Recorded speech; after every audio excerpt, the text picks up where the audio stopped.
On December 21st, 45 BC, Julius Caesar joined Cicero for dinner at his villa in Puteoli, just outside of Naples. What follows is Cicero's recounting of their meal and his assessment of Caesar as a houseguest. With Caesar at the height of his power as dictator, the letter offers an intimate portrait into one shared day in the lives of two of the most influential men in Roman history, and reminds us not only of how human these men were, but also of how many people existed in their orbit, taking care of all their cooking and cleaning, so that men like Cicero and Caesar could make history. To Atticus, "Oh, what a formidable guest to have had! For he made himself exceedingly pleasant. But on his arrival at the villa of Philippus on the evening of the second day of the Saturnalia, the villa was so choke-full of soldiers that there was scarcely a dining room left for Caesar himself to dine in. It is a fact that there were 2,000 men. Of course, I was nervous as to what would happen the next day, and so Cassius Barba came to my aid and gave me guards. A camp was pitched in the open, my villa was made secure.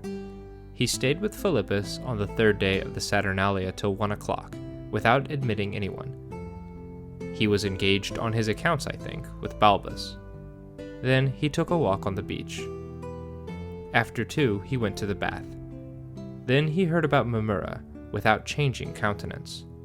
He was anointed, took his place at the table. He was under a course of emetics, and so ate and drank without scruple, and as suited his tastes. It was a very good dinner, and well served, and not only so, but well cooked, well seasoned food, with rare discourse, a banquet in a word to cheer the heart. Besides this, the staff were entertained in 3 rooms in a very liberal style. The freedmen of lower rank and the slaves had everything they could want, but the upper sort had a really refined dinner.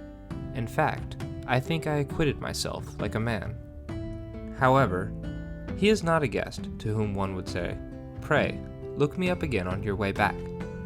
Once is enough. He didn't say a word about politics. There was plenty of literary talk. In short, he was pleased and enjoyed himself. He said he should stay 1 day at Puteoli, another at Baiae. That's the story of the entertainment, or I might call it the billeting on me. Trying to the temper, but not seriously inconvenient.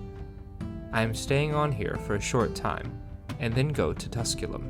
When he was passing Dolabella's villa, the whole guard formed up on the right and left of his horse, and nowhere else. This I was told by Nicias.